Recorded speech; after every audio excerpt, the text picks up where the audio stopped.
scooter burnout.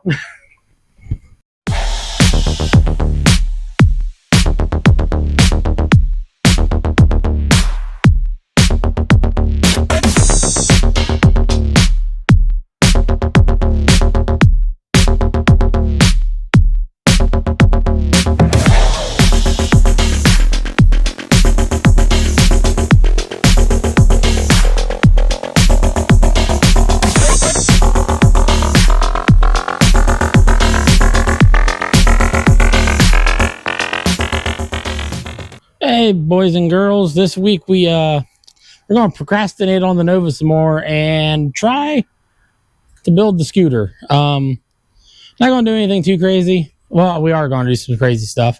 We're going to try to go ahead and just put all the performance stuff in it and maybe go ahead and do the rear stretch. So that's kind of the goal. We're going to do the variator, the CDI box. I think we're going to try to do everything. And downside is I ordered a jet kit, but it hasn't shown up yet. So we're going to go through the jets that I have, and we're going to see if we can make the jet that we need. I'll show you guys how we're going to do that. And the goal is to get this one as fast as these two. All right, try this again. So we're going to go through the parts we're going to use today on this thing. We got some used parts we're going to use. We got some new parts we're going to use. We got a used Honda Bando belt from one of my old bikes, primarily because I forgot to order a new belt. So that'll probably get changed later, but for now it'll work. We got the CVT cover from the Metruck. We're going to use that because, well, this, I don't care right now about what CVT cover's on it. I would like an open one like that has, but I have this laying around and it's better than nothing. The actual swing arm, the other half of the CVT case from a Ruckus. This is, I think it said online, it's from like a 2010. I don't know if that tells me or not. Nope. Rear swing arm, 2011. So that's from a 2011 Ruckus. Then we have the gearbox from, maybe this was the 2010. Both of these came from eBay. This is a used shock I cut up and a piece of tubing. We're going to use that to make a solid rear, basically lock the rear end out. So that's everything. And this is going to set our ride height in the rear as well. Oh, and then the rear wheel and tire from the Ruckus that I used to build the Metruck. We're going to use that for now. Yes, the tire's got some wear. Yes, it's old. No, it is not the right color. It'll work for now, though, because eventually we're going to paint the wheels. So this gives us something to have on it to get everything set size-wise and keeps our speed correct. A new tail light setup, because with the stretch, we're going to lose the factory tail light because we'll end up hitting it with the tire if we don't. New intake kit. Now, this isn't the kit I'm going to recommend because everywhere I read says that these aren't the best in the world because of the bends. Eventually, we'll probably get one from the Ruck shop because I've got those on the other two and they work really well. But for now, that's what I have, so that's what we're going to use. An NCY drive face. This is negligible if it actually does anything. I think it's a little taller than the factory drive face, maybe. But overall, these are kind of they're nice. They're a little lighter than stock. NCY CDI box. Again, this seems to do more for other people than me. I don't know why, but if I try to wrap my bikes out like other people do, at least according to my tax, I don't gain the speed they do. I actually start slowing down. So for me, the NCY box gets it to where I can break the factory rev limiter going downhill. The rest of the time, I'm normally within the range of the factory rev limiter to hit 50, 55 mile an hour. So, which for my weight is awesome. So guys will use this to hit 10 grand and it's like, I don't understand why they're trying that hard because hitting 10 grand does nothing for me. I use 8,700 most of the time and I'm cruising 50 mile an hour. So again, I just don't get it. But this is going to be the real like speed part. This is a Polani variator. This is bigger than the factory variator. I haven't even opened it yet. This is bigger than the factory variator. I want to say the factory variator is an 87 millimeter, and this is 115 millimeter. So it is significantly bigger, gives the belt way more room to ride up, and that makes a huge difference. Then set of 5 gram roller weights, and I'm going with 5 grams because that's the size I have found for me at my weight that works best. So that's what I'm going with. Now, if you're sub probably 250, you're probably going to go with a 2.5, or not 2.5, but a 5.5. You get down to 180, you might even find maybe you're at a 6. So, but for me at my weight, these are the 5 gram weights work best, at least in the ruckuses. I'm finding 4s seem to work really well for me in the Ice Bear. Then the same muffler I've used on all the rest of them so far, says I just like the way it sounds, and it's cheap off of Amazon with the header pipe and everything. It's only like $55, and it sounds good. I think it looks better than a lot of the rest of the other options I can find. And so I just keep buying it. Eventually, maybe we'll switch up and do something different muffler-wise. But for now, that's what I want to do. All right, now for the fun part. We got to tear basically from the floorboards back. All has to come off to get to everything we need to get to and start rearranging this bike. I got to look it up. I'm pretty sure there is a part of the motor mount we have to cut so we can move everything over as well to keep it centered. Because if not, I think the motor's off center a little bit. Yeah, all right. Enough yapping. Let's get to work. All right. So I did this kind of the easy way. I took all of the plastics off as a whole. Now you can separate the floorboard and everything from itself. You can't really undo the back from itself until you have it all the way off, but it's super simple to get off. I'll explain it because it takes like 5 seconds. There are 2 push clips back here at the back that hold the back part of the body on.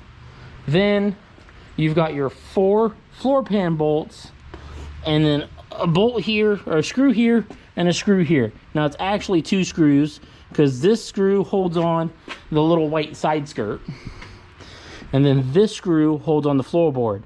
Once you undo all that, you can just simply lift it all off and set it off to the side. Now, one of the downsides about what we're going to do is we're going to be losing this and the whole taillight section. So there's not really going to be a lot holding the back on anymore. That's just part of what's going to happen. It will be fine because there's the 4 bolts that hold the seat down as well. Those are more or less what's going to hold the whole back of the bike down. More so than the those 2 clips of the rear bumper. All those are really doing is kind of help holding the plastic steady. So they're kind of meh, whatever. So from here, the next thing we're going to do is we have to get this cleared out and unbolted because there is some metal sleeve sticking out on each side of that bracket there. We have to cut the left side off and add it to the right side to shift the whole motor over to center the wheel in the back for the Ruckus rear swing arm, because it offsets it a little differently because of the width of the rear wheel. So we've got to adjust for that. Now I will say I do have to look because I don't remember which way, from which angle it's saying left. Whether it's from you're standing in front of the bike and it's the left side, or if you're standing at the back of the bike and it's the left side. It's fairly easy when you're looking at pictures because you can see which side the tire's offset to, so that's what I'm going to do. But yeah, so that's going to be the next thing I think we're going to jump into, is we're going to get that figured out, get the engine sitting where it needs to sit, and then hop back in and start actually modifying everything, because I would rather get it unbolted and make that decision, move the engine over, and then move on to doing all the rest of the stuff. Not do everything else and then try to shift the engine over. I'd rather do it that way. So, all right, doing too much of this, time to get back to work. All right, that actually wasn't bad to do. So what we did was, it's hard to see now, but that little sliver right here was over here, was right there, in here. By cutting that off and moving it over, it shifts the tire this direction, which with the sway arm and everything, it's gonna push it that direction. So when it's done, it should leave the wheel just about centered and fairly happy in the chassis. Now, that was the part I was the most concerned with doing, and kind of why I did it off camera, because I wasn't sure how in depth it was gonna get to actually cut that and move it. So now that that's done, we're kind of good to go. It does make me curious though. I wish I had the plastics off on one of these where I could look a little bit better.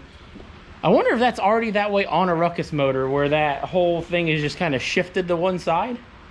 I've never paid attention, so I don't know if maybe this needed, maybe we could have used like that and shifted it over. I don't know. I'm pretty sure this has got a different motor mount in it though, because you can't use a stretch kit for a Ruckus on a Metro. It does not work. They're not the same thing. That's why a lot of guys just do what I'm doing, and a lot of guys just build their own stretch kits, because it's about the only way to really stretch a Metro. There's like one company that makes like a 4-inch stretch, and that's it. Not that you want to go crazy stretching these. They don't look, with the plastics on the back, if you go stretching them too far and you got like the entire back tire hanging out of the back, it just kind of has a weird look to it. I like it where the back tires, like the center of it is kind of at the edge of the plastics. I think that much of a stretch is a really cool look for them.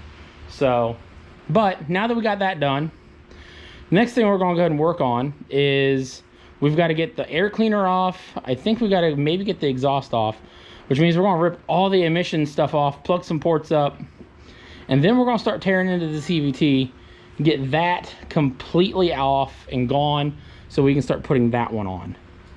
So fingers crossed we do this right. Oh, the other thing that a lot of people will kind of go back and forth on is what gears they want to put in the back when they're done, because Ruckuses and Metros do not have the same rear gears, but they are interchangeable. They both will fit in each other's gearboxes, and personally, if you want speed, you want Met gears. If you want acceleration, you want Ruckus gears. The stock gears in a Ruckus with the taller back tire will accelerate better than the Metro rear gears with the taller back tire. That being said, that acceleration's not that extreme of a difference, and the Met gears, once you have everything else done, will net you about 5 miles an hour, it seems like. Because on this one, I was kind of stuck at about 45-ish mile an hour prior to the Met gears. And it's like, that was just the barrier. I was just there and that was it. I could get there quick, but that was just like, I hit it and I was just, it couldn't go any farther. I just could not overcome, like wind resistance, something. I just couldn't overcome it. I swapped to the Met gears, so while my acceleration did get slower because of the Met gears, I'm now able to, on a good day, I can hit 50-55 on this bike. I can hit 55 fairly easy on that. That comes down to the fairings. That's a whole different story. So yeah, so if you're going to do this, keep in mind, depending on what parts you order and what you're starting with, maybe you've got an entire Ruckus at your disposal.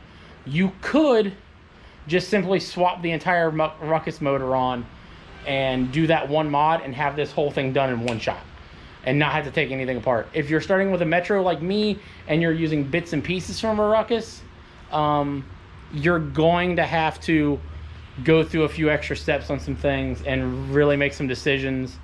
I'm choosing to stick with Metro gears because I know how Metro gears work. I like them. I do have 2 sets of Ruck gears if I wanted to, I could put in it, but that's not the route I want to go, so that's not the route we're going to go. All right. Again, enough yapping, let's get to work.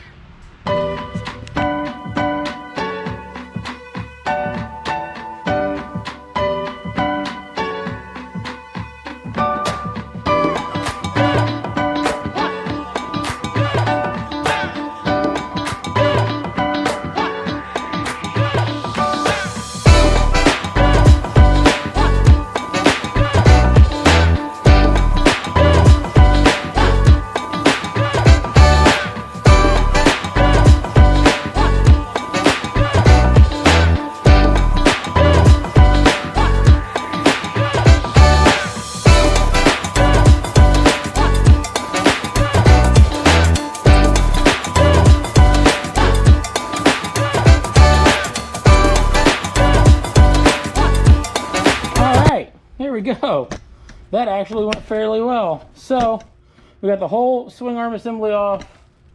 Everything is off. Now, what I'm going to do before we go to try to put that back on is I'm going to go ahead and completely gut this, get pretty much all of it in the tire put on there, and get that all mounted together as a whole. Now, the thing I did, excuse me guys, where I messed up is this has that same stick out as the other one does. So I had to cut this one off and move it over, unlike the the one I cut the first time. So mistakes were made, but nothing big. And this clutch is insanely clean. My bike, or my Ruckus with 800 mile on it, the clutch didn't even look this clean when I pulled it out. Like, that is amazing. So that had me impressed. But yeah, so all right, now we're gonna go ahead and get that pulled completely apart, because I know some parts from that need swapped to that, and go from there. Okay, after a little bit of fighting, got the whole rear swing arm assembly back together and ready to go back on the bike. I'm not sure if it's going to clear the muffler, but we're going to find out. I'm pretty sure it does.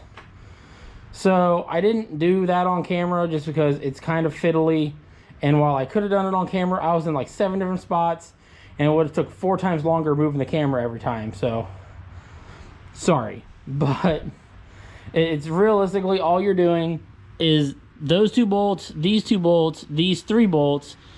The swing arm slides off.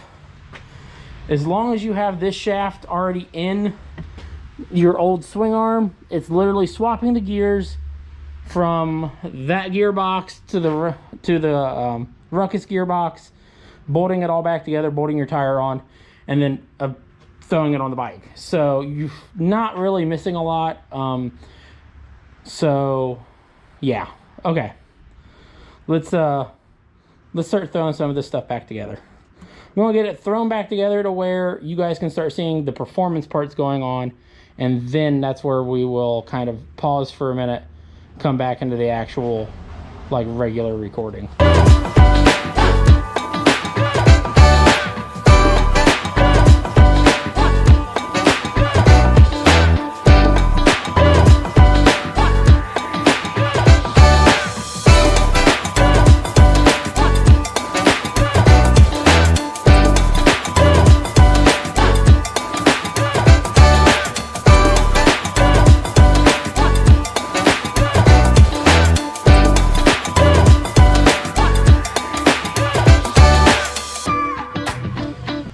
Okay, now that we got this much done, we're going to move on to some of the performance stuff, starting with the variator and the drive face. We're going to get both of them done because, well, before we can put the CVT cover and stuff back on, these need done anyway.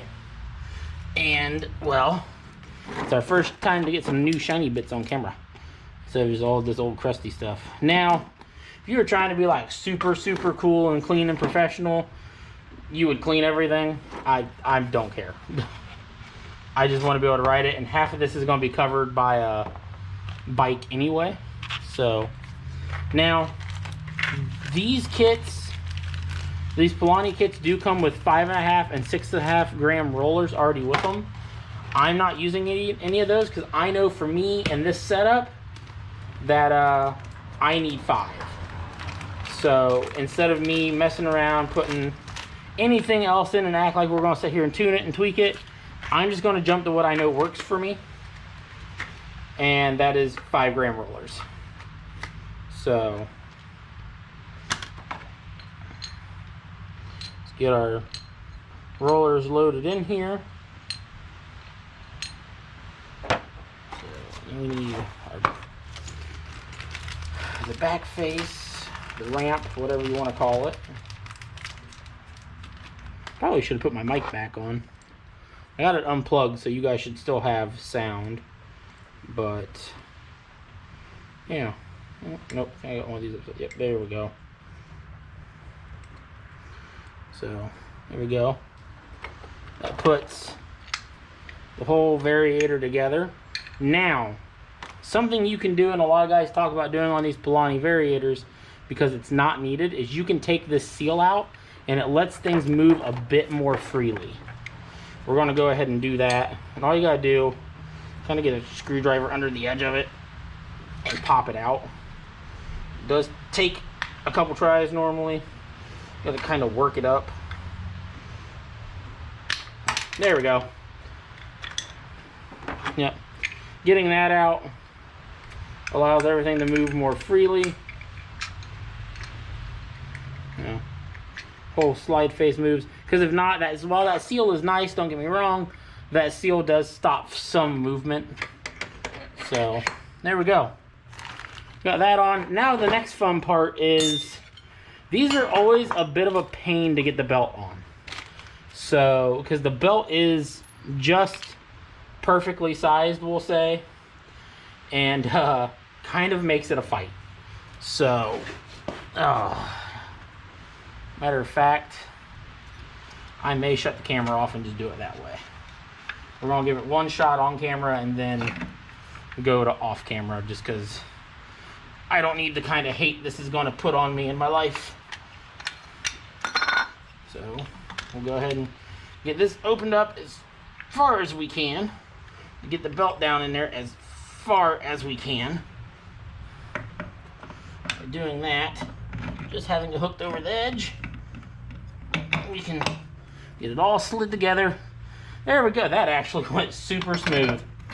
That never goes that smooth. Not for me. Oh, now we'll go ahead, as soon as I figure out what I did with a tool,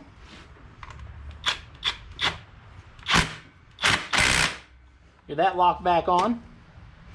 Now, next thing we're going to do is our NCY drive face. Now, there isn't a ton of difference between stock drive face and this one. It is just about the same size around as the old one. It's the same spline. The ramp might be a touch different from the looks of it, but not a lot. That one's got a nice ring to it. Now, when you put this on, either way you need to put this on too, because it takes up space. So if you don't plan to put the CVT cover back on and you plan to put like an ankle biter cover on, you can replace this with a washer that will clear the splines, but I don't have any washers at the moment, and I am going to put the CVT cover back on this one. So we are going to put that in. This right here is what the cover, the kickstart on the cover meshes with to kick the bite over.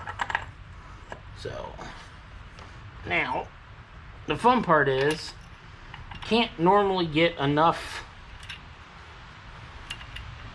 on everything to get it in the first shot where you can get enough splines to get that to line up too. So you got to kind of play with it and hope you get it right.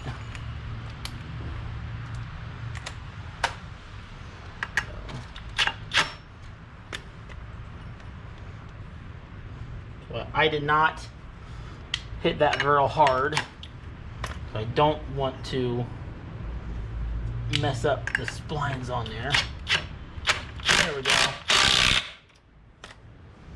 And we're on. That is the whole CVT put together. Now, what that is going to do is it gives the belt more room to travel up the variator to enable it to get more speed, and which will also pull it farther down inside of the clutch. This acts as the transmission. The bigger this one gets and the smaller this one gets, so the higher up here it travels, the lower in here it travels, the more speed you're going to gain. It's like it shifts gears as it goes. That's the best way I know to explain a CVT. So for the moment, we are going to throw the stock shock back on, because I am just now seeing that this does not work the same as one from a Ruckus. So the one I was going to cut up to use won't work. Huh. Good to know. So we'll have to cut this one up. Or take the one off the other Metro and cut it up, one or the other. So, let's see here.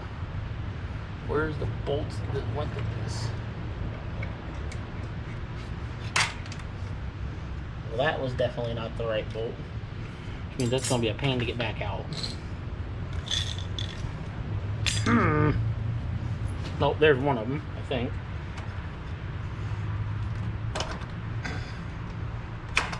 No.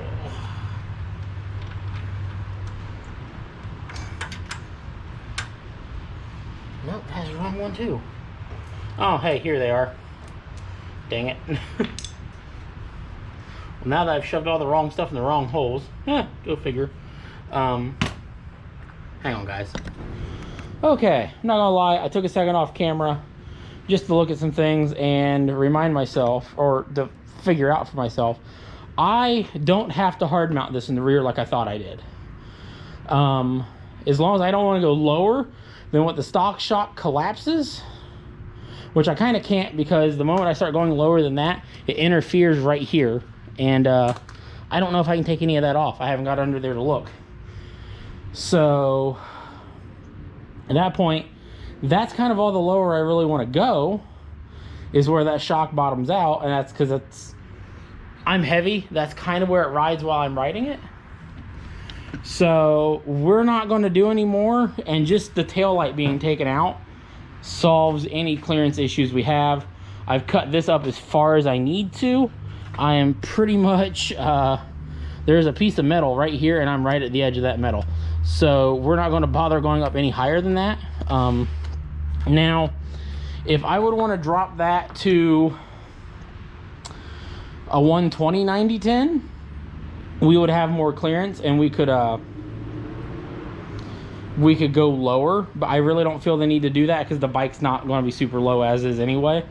Man, I do like the way that looks though. And I'm not gonna lie, unlike you guys, I have already seen it now with the plastic setting on it and the seat setting on it, and it was exactly the look I wanted. I'm sorry that you guys didn't get to see it yet, but I wanted to hold off till we get everything done, and I needed to know where we were going to go from here, because I really thought we had to hard mount this in the rear to get this to work, and we don't. So that is a huge plus. So now I think the next thing we're going to go and do is we're going to grab the CDI box from up there, and we're going to get the CDI box put on it, because after that we got to decide whether we're working with that carb, or if I'm trying to dig the carb off of that bike and go through it with the rebuild kit I have and show you guys how to make a jet kit when you have stuff to work off of without, we'll go into that when we get there. All right, let's grab the CDI box.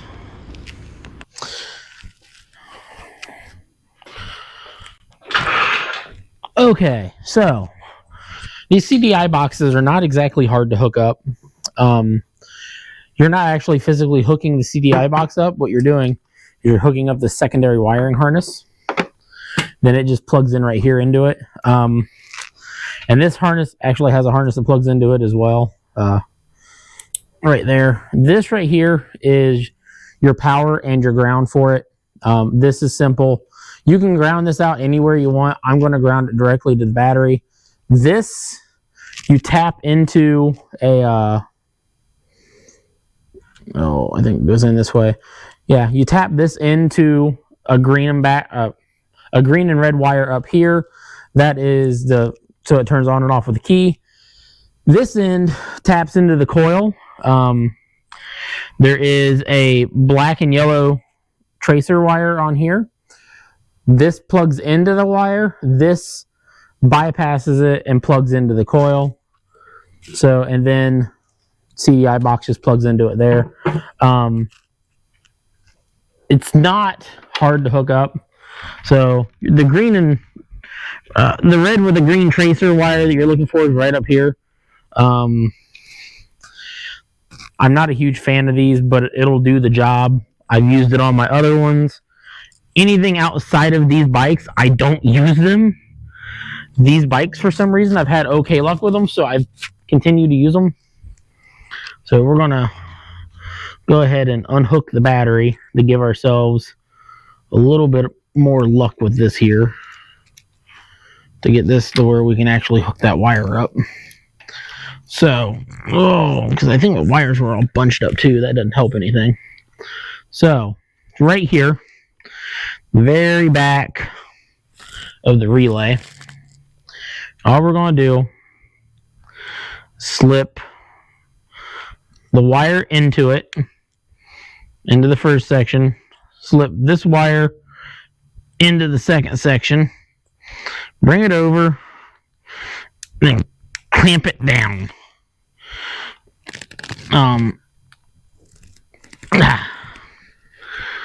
Not quite getting there. Okay, let me grab a pair of pliers quick. Pair of pliers is always a good idea for those because it pushes them down into the lock better and makes sure you actually have it fully seated into the wiring and not just partly done.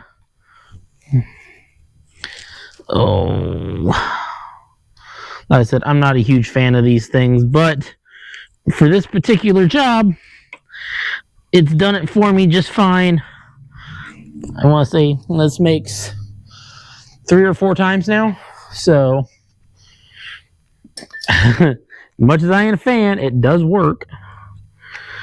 All right, we got that done. Now, we'll go ahead and get the positive hooked back up. Now, you don't need the plastics off of the bike to do this. You can do this with the plastics on. I'm just doing it with the plastics off because, well, A, makes it easier to show you guys, and B, I already have them off. If I didn't have them off, I wouldn't be taking them off to do this. Why is that not going in? Why does it feel like it's stripped?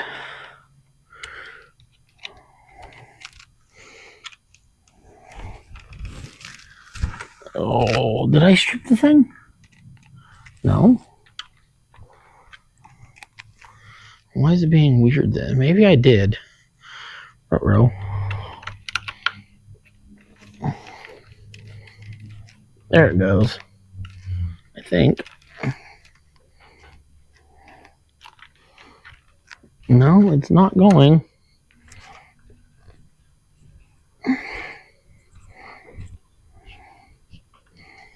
There it goes. All right.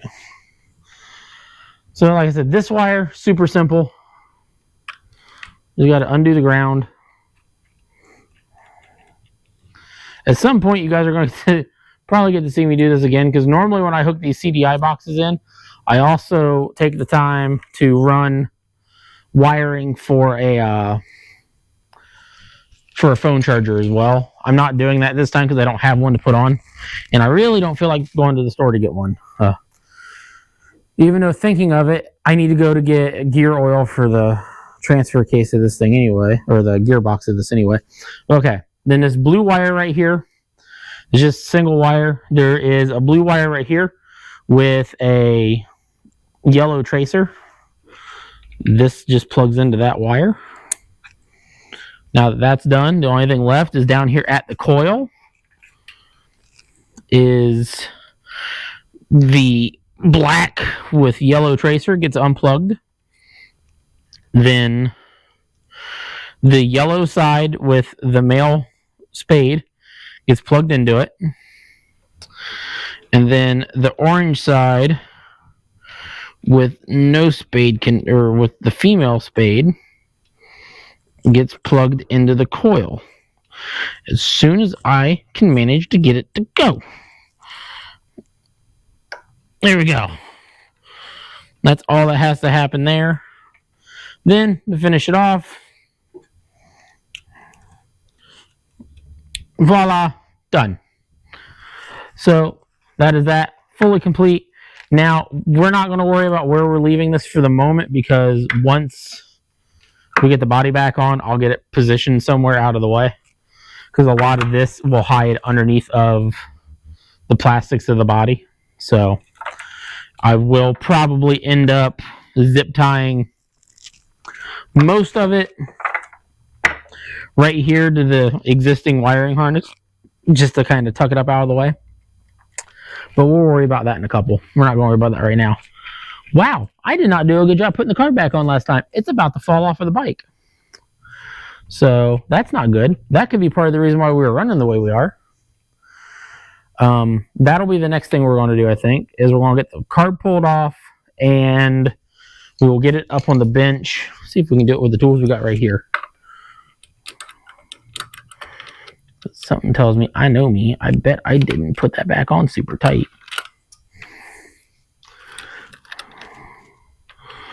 Did I put it back on tight?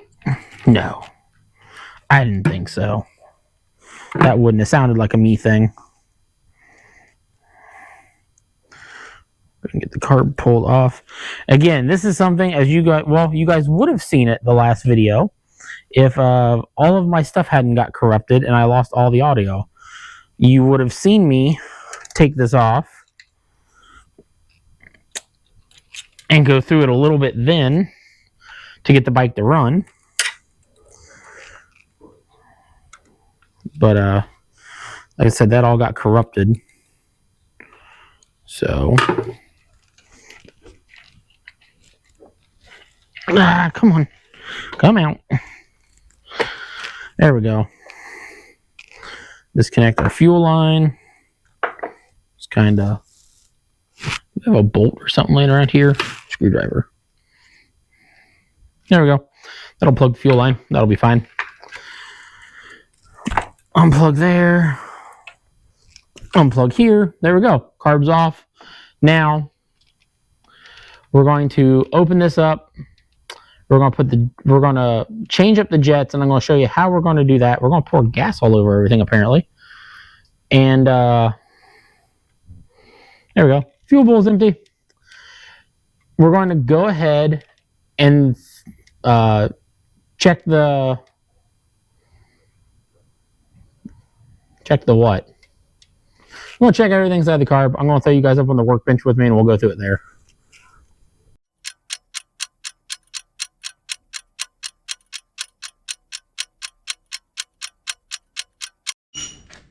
So I did some things off camera after we finished the CDI box and the whole debacle with the carburetor not being able to do what I wanted to do.